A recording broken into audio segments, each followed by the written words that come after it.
पथ प्रदर्शन सुनिए आरजे श्वेता के साथ हर शाम 4:30 बजे। करियर विकल्पों पर विशेषज्ञों की सलाह। हर बुधवार एवं शनिवार एक नया संस्करण, एक नया पथ। कार्यक्रम पथ प्रदर्शन, राह आपकी, उड़ान आपकी, मार्गदर्शन हमारा।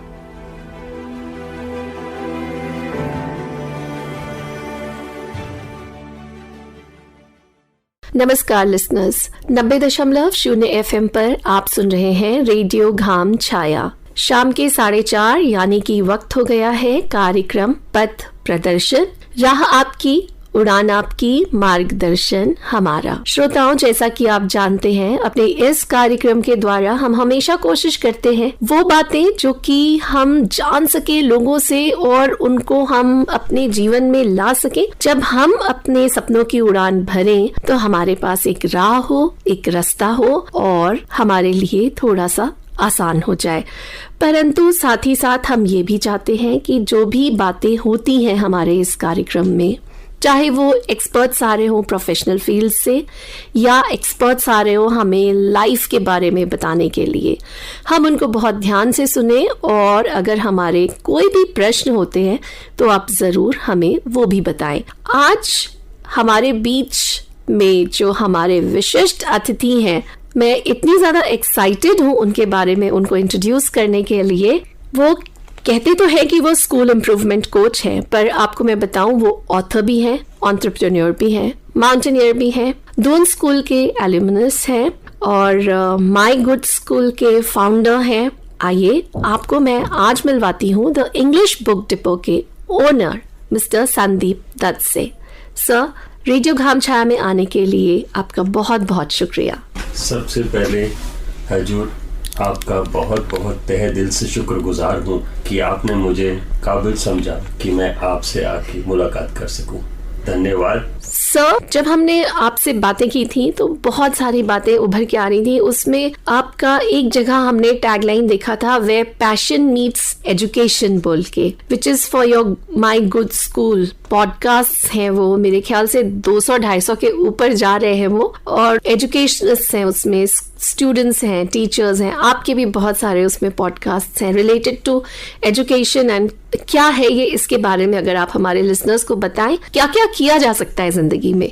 श्वेता जी, मैं केवल एक छोटी सी बात कहता हूँ, जिसे आप पढ़ाई कहें या एजुकेशन कहें, उसका महत्व केवल एक है, ट्रस्ट, यानी कि भरोसा और रिश्ते। और एजुकेशन तब कामयाब होती है जब हम भरोसा और रिश्ते की सीढ़ी पे चढ़ते हुए एक दूसरे के सहारे दुनिया को बेहतर बनाए।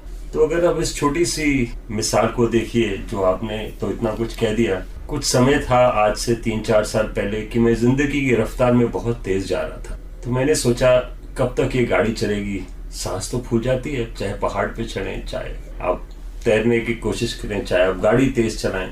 तो जब मुझे सांस फूलने लगी तो मैंने सोचा नहीं, मुझे सोचना चाहिए मेरा मकसद क्या है। और मैं खुशगुजार हूँ कि तकरीबन 50 साल की आयु में मुझे ये पड़ाव मिला और मुझे ये मौका मिला सन 2012 में, जब मैं जिंदगी की रफ्तार से एक तरीके से सहम गया या दम गया या थम गया, जी आप बोल लीजिए। वो एक मेरी जिंदगी में मोड़ आया कि अगर मैं दुकानदार रहूं या मैं स्कूल में कोच बना रहूं या मैं किसी ऑर्गेनाइजेशन में काम करता रहूं जो मैंने 30 दशक किया, उसका मकसद क्या होगा। और उसका मकसद केवल एक ही था कि कैसे मैं किसी का सहारा बन सकूं। और वो छोटी सी बात को लेके मैंने सोचा स्कूल अगर अच्छा होगा तो हर एक बच्चे का सहारा बन सकूंगा। यहाँ पे शुरुआत हुई पैशन मीट्स एजुकेशन की, और मुझे 10 साल लगे इसे अपनी कलम से लिखने में। और जब भी हमने लिखा, इसके बाद लोगों ने पूछा अब आगे कैसे, और वहां पे बारी आई लर्निंग फॉरवर्ड की, क्योंकि एजुकेशन का मकसद है लर्निंग फॉरवर्ड। फिर उसके बाद तो फिर लर्निंग फॉरवर्ड का podcast, learning forward foundation, learning forward का असली मकसद कि अपना सीख आगे ले जाना सिंपल भाषा में, आसान भाषा में। और अगर आप देखिए 100 साल से हमारे परिवार ने जो कर्म किया या जो किताब की दुकान चलाते हैं, वो एक तरीके से इसकी नींव थी। जी बिल्कुल। किताबों की दुकान सबसे आसान तरीका है ज्ञान को आगे बांटने का, बटोरने का, आगे ले जाने का, और उसको अंग्रेजी में हमने लर्निंग फॉरवर्ड बोल दिया। सो यहाँ से ही फिर ये सारी कड़ियां शुरू हुई लर्निंग फॉरवर्ड पॉडकास्ट की, जो इस वक्त तकरीबन 220 शो हो चुके हैं और जिसके 15,000 से ऊपर लिसनर हैं। Right. दुनिया भर में पॉडकास्ट चलता है, एप्पल, गूगल, हर एक पॉडकास्ट स्टेशन पे है। और इसके अलावा जो हमारी संस्था है उसका केवल एक छोटा सा फोकस है कि कैसे हम रीडिंग, राइटिंग और स्पीकिंग, पढ़ना, लिखना और बोलना, कैसे हम हर एक बच्चे का सहारा बन सके। और फाउंडेशन का जो असली महत्व इस वक्त है, फोकस जिसको आप कीजिए, केंद्र बिंदु कह लीजिए, वो है 9 से 14 साल के बच्चों तक। तो ये जो पॉडकास्ट आपने शुरू में मेंशन किया, ये शुरू तो हुआ था मेरी टीचर्स के साथ बातचीत करी मैंने, दुनिया भर के टीचर। इसमें अगर 100 पॉडकास्ट की कड़ी मैंने करी थी, उसमें से 60% दुनिया भर से थे।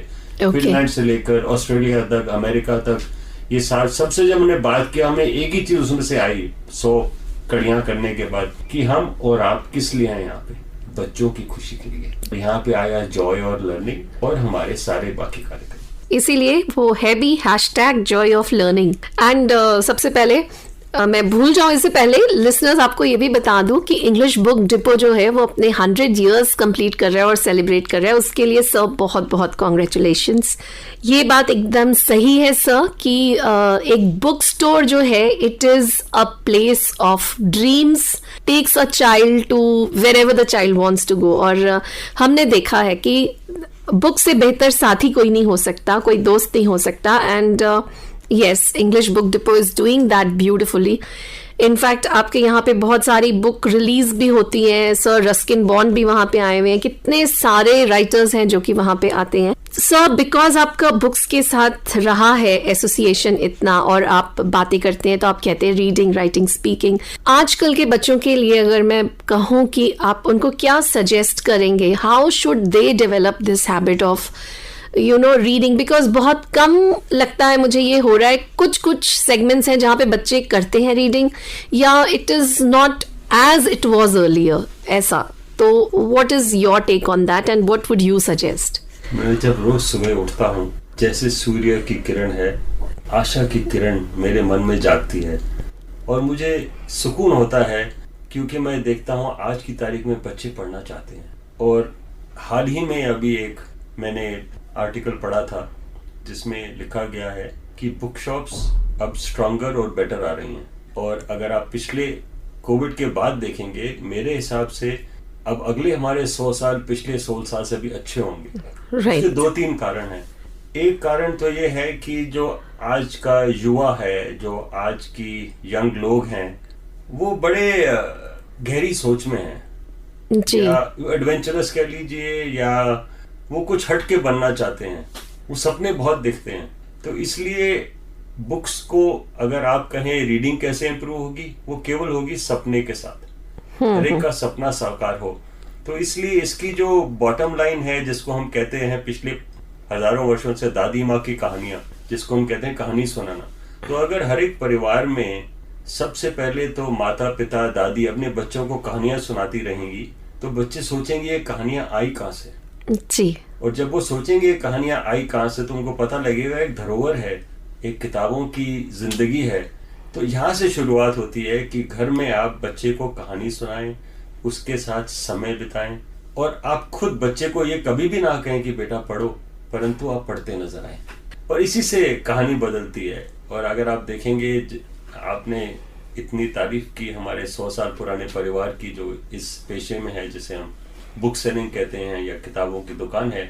आज से सन 23 में जब मेरे दादाजी नारायण दास जी ने पहली दुकान खोली थी, तो उनका कभी भी ये सपना नहीं था कि मैं दुकानदार बनूं। उनका सपना ये था कि मैं खुशी कैसे बांटूं। और उन्होंने उस एक छोटी सी दुकान जो फिरोजपुर में शुरू की थी, उस दुकान में इतने नौजवानों को शय दिया, इतने नौजवानों को उन्होंने सहारा दिया कि कभी कभी उनको हिंदुस्तान की किताबों की जो कारोबार है उसका बादशाह भी कहते हैं। क्योंकि उस छोटी सी दुकान ने 30-40 दुकानें और खुलवाई अलग अलग जगह से।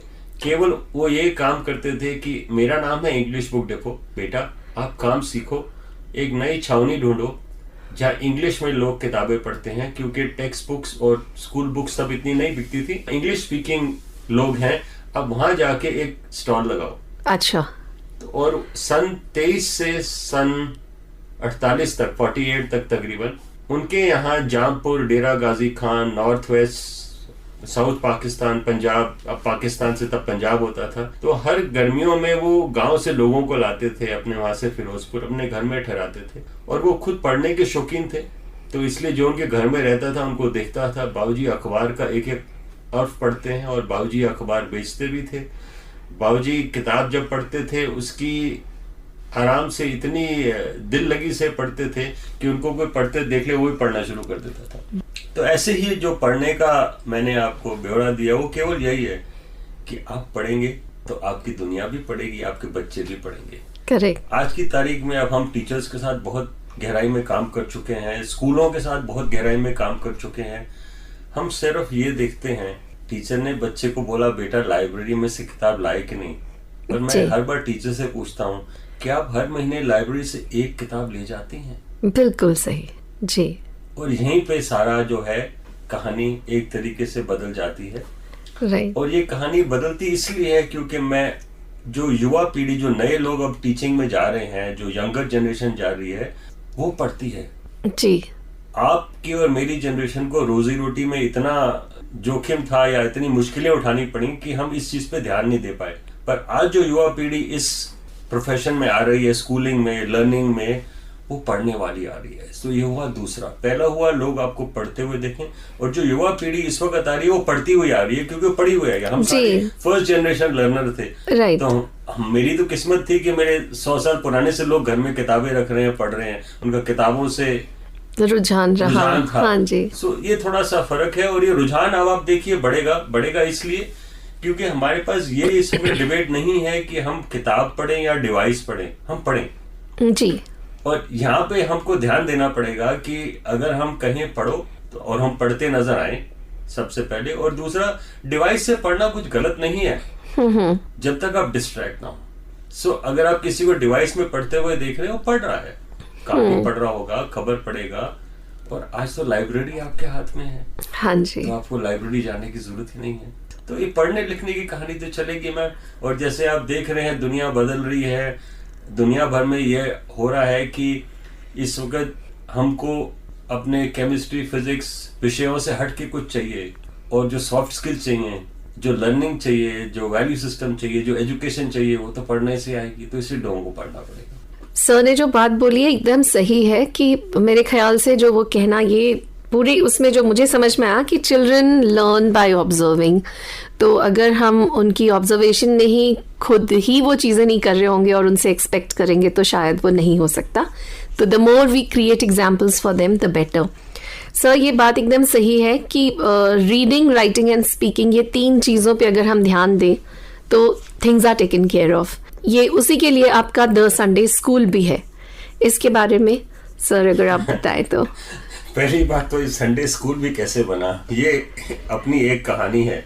क्योंकि मैं पिछले 10-12 साल से स्कूल में लगातार जा रहा था और टीचर्स के साथ काम कर रहा था, तो ये वाली जो कड़ी मैंने आपको कही, टीचर्स लाइब्रेरी में जाते हैं कि नहीं जी, तो जब मैंने टीचर्स के साथ काम करना शुरू किया, जिसे आप वर्कशॉप्स कहते हैं, वर्कशॉप्स करनी शुरू की, तो हमने कहा हम सिर्फ एक काम करेंगे, इकट्ठे मिलकर किताब पढ़ेंगे, महीने में एक बार मिलेंगे, का एक चैप्टर पढ़ेंगे या किताब के कुछ पन्ने पढ़ेंगे, और फिर उसके बाद हम मिलके सोचेंगे।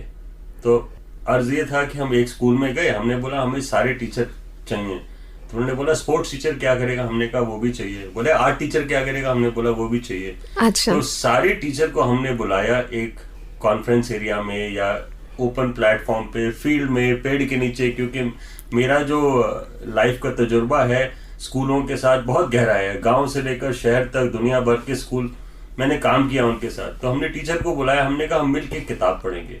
तो हम जब मिलके किताब पढ़ते थे धीरे धीरे, और टीचर्स को उसके बाद बोलते थे अब सोचो, लिखो और बोलो, तो वहां से हम शुरू हुए।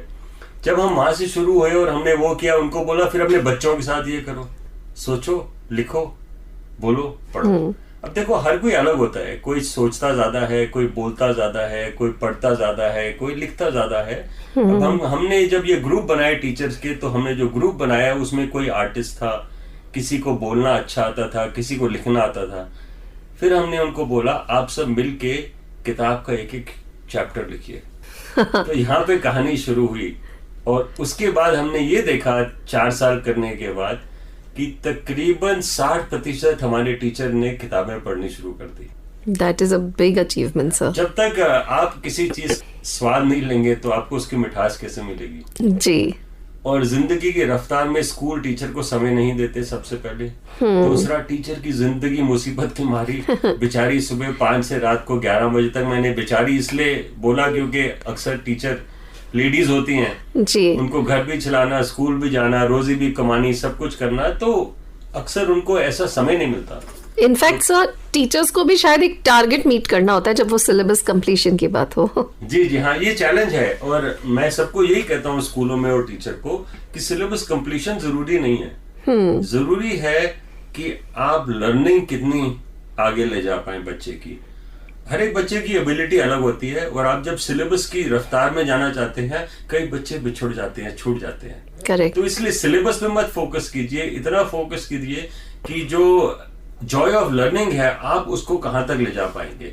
और जिन बच्चों ने ज्यादा पढ़ना है या सिलेबस ज्यादा करना है वो अपने आप कर लेंगे। आपको एक कॉमन डिनोमिनेटर ढूंढना है ताकि हर एक क्लास में हर एक बच्चा कुछ खुशी सीखने की प्राप्त कर सके, और वहां पे फर्क आता है। और यही है हमारा जॉय ऑफ लर्निंग प्रोग्राम।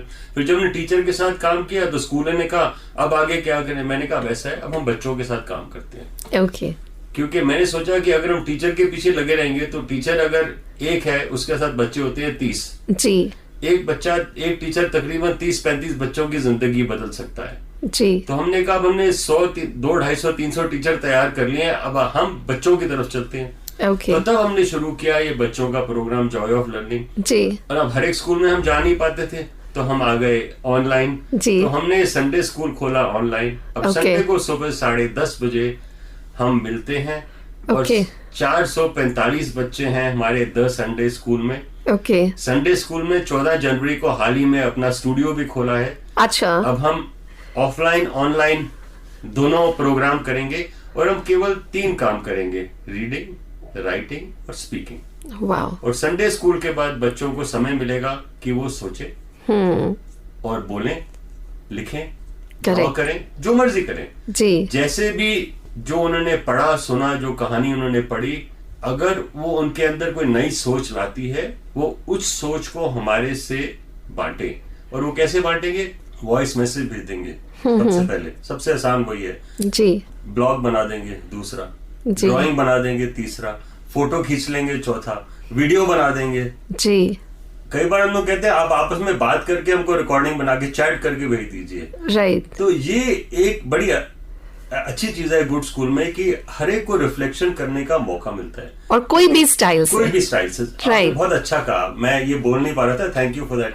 क्योंकि आप कीजिए, जब होमवर्क आप देते हैं ना, आप स्ट्रक्चर बना देते हैं। यस। तो स्ट्रक्चर में कई बच्चे तो छूट जाते हैं ना। बिल्कुल। जो हम करते हैं और हम उसके बाद एक चीज और हम करते हैं, हम कहते हैं जो आपका प्योर रिफ्लेक्शन है वो जॉय ऑफ लर्निंग डायरी जो हमारी ऑनलाइन है उसमें रिकॉर्ड करते हैं। हम फिल्टर नहीं करेंगे, हम केवल आपको सहारा देंगे ताकि कोई आप स्पेलिंग मिस्टेक या कोई ऐसी चीज ना कर दे जिससे आपको बाद में ठेस पहुंचे कि ये गलती हंसी का मौका बन गई। yes. बस हम बच्चे को उससे बचाना चाहते हैं जी। और हम कभी भी उसकी जो भावना है वो नहीं बदलते, स्पीकिंग, रीडिंग और राइटिंग की। तो चाहे वो रीड करके हमें सुना दे, चाहे बोल के, और ये जरूर होता है संडे में 2 घंटे जब बच्चे हमारे साथ होते हैं उसके बाद फिर तकरीबन अगर हमारे पास 100 बच्चे आए 25-30 जरूर डायरी में लिखते हैं, पर हम बाकी के 75 से पूछते नहीं उन्होंने क्यों नहीं लिखा। और टीचर जब क्लास में आती है वो सबसे पहले पूछती है तुमने होमवर्क क्यों नहीं किया। हम ऐसा कभी नहीं करते, मालूम है उस बच्चे के पास और कुछ भी होगा। कभी भी ऐसा मत कीजिए, ये नहीं वर्ड, हम छोटी सी बात है जी, हम घर में आपने काम क्यों नहीं किया, इसको आप पूछ सकते हैं बेटा आपने काम कर लिया, आपको नहीं इस्तेमाल करने की क्या जरूरत है। बिल्कुल, वो नो इज नॉट गुड। जी जी जी। सो माइंड में नो भी नहीं है, नहीं भी नहीं है, जो भी आता है खुशी से आता है और उससे कहते हैं Joy of learning. Wow. So listeners, I think ये बहुत ही इंटरेस्टिंग टॉक जा रही है और बहुत कुछ सीख रहे। कम से कम मैं तो यही कह रही हूँ कि मुझे बहुत कुछ आज सीखने को मिल रहा है। And how to handle young minds, it is the best way जो सर ने बताया। सर, ये सब कुछ करते करते उसके अलावा हमें पता चला है कि आप चेयरमैन हैं एक ट्रस्ट के, which is known by the name of Feb India school. ये आइडिया कैसे, और आप इसमें कैसे अगेन ये तो लर्निंग एंड टीचिंग से ही एसोसिएटेड है। जो मैं आपसे आज बात कर रहा हूँ ये सारी जो कह रही है ना, ये कहानी पक्की इस फैब इंडिया स्कूल में है। एक छोटा सा स्कूल है, एक गांव है, उसका नाम है बाली, जिला है पाली, प्रांत है राजस्थान और देश है हिंदुस्तान जी। ये स्कूल का नाम है the Fab India school. Fab India school कैसे बना? सन 1992 में 1992 में विलियम बिसेल जी जब एक जवान युवा 18-20 साल के यहाँ आए तो उनके पिताजी ने बोला कारोबार चल रहा है पर तुम कारोबार में नहीं आओगे, अपनी जगह बनाओ जी। तो विलियम जी ने सोचा कि अगर मैं असम चले जाऊंगा तो घर बहुत कम आ पाऊंगा, खाना माँ का मिलेगा नहीं, प्रेम प्यार मिलेगा नहीं, मैं राजस्थान चले जाता हूँ, पास भी है और फैब इंडिया को राजस्थान से कनेक्शन बहुत था, क्योंकि राजस्थान में जिसे आप कहते हैं कारीगर, आर्टिसन जी, कारीगरी, डिजाइन बहुत ज्यादा है, रंग डिजाइन, कपड़ा, टेक्सटाइल राजस्थान में बहुत ज्यादा है। तो विलियम जी चले अपना यहाँ पे मिलने अपने कारीगरों से, उन्होंने बोला हम मोजरी बनाएंगे, फैब इंडिया में बेचेंगे जी। मोजरी बनती है ये बाली के आसपास, रणकपुर, उस बाली जिले में जोधपुर के पास मोजरी बहुत बनती है जी। तो जब हम बन के गए उन्होंने एक ट्रस्ट बनाई कि हम मिलके मोजरी बनाएंगे और फैब इंडिया को सप्लाई करेंगे। ओके। परंतु किसी कारण वो मोजरी तो नहीं बननी थी, पर वो बन गया एक जरिया कारीगरों के साथ दिल मिलाने का। और कारीगरों से जब उन्होंने पूछा कि हम इकट्ठे मिलके क्या कर सकते हैं आपके लिए, उन्होंने कहा हमारी बेटियों के लिए एक अंग्रेजी सिखाने वाला स्कूल बना। वाह। राजस्थान ऐसा जो प्रांत है जहाँ आज भी बेटी बचाओ बेटी पढ़ाओ करना मुश्किल होता है, और ये एक ऐसा स्कूल जो सन 92 में बना जहाँ एक 10 एकड़ का जंगल है। ओके। ये जमीन बंजर थी, तो विलियम साहब ने बोला कि इस जमीन को हम पहले कैसे जगाएं, जीती जागती जमीन बने। तो पहले तो उन्होंने जंगल लगाया, जंगल लगाने के बाद उन्होंने जो पानी जंगल ने इकट्ठा किया उससे उनके कुएं जागे। कुएं जागने के बाद उन्होंने स्कूल को अपनी जगह दी, और इस स्कूल में आज उसका अपना जंगल है, अपना पानी है, अपनी हवा है, क्योंकि जंगल है, और बच्चे यहाँ पढ़ते हैं। और आज की तारीख में गर्ल्स के लिए है 30 साल का स्कूल है, डे स्कूल है। इस वक्त हमारे पास 50% से ऊपर लड़कियां हैं, लड़के भी हैं, बट हम सिर्फ एक चीज करते हैं, लड़कियों को देते हैं स्कॉलरशिप, लड़कों को नहीं देते। ओके। और हमारे 25% बच्चे इस स्कूल में फ्री पढ़ते हैं। बाकी जो बेसिक कॉस्ट या बेसिक जो खर्चा होता है वो फीस से इकट्ठा हो जाता है। और आज की तारीख में इस स्कूल के बच्चे आपको दुनिया भर में मिलेंगे, हार्वर्ड से लेकर सिंगापुर तक सब जगह मिलेंगे। Wow. And come to think of it, आपने जो इसके लिए बोला फ्यूचर ऑफ लर्निंग है, it is already proving itself everywhere.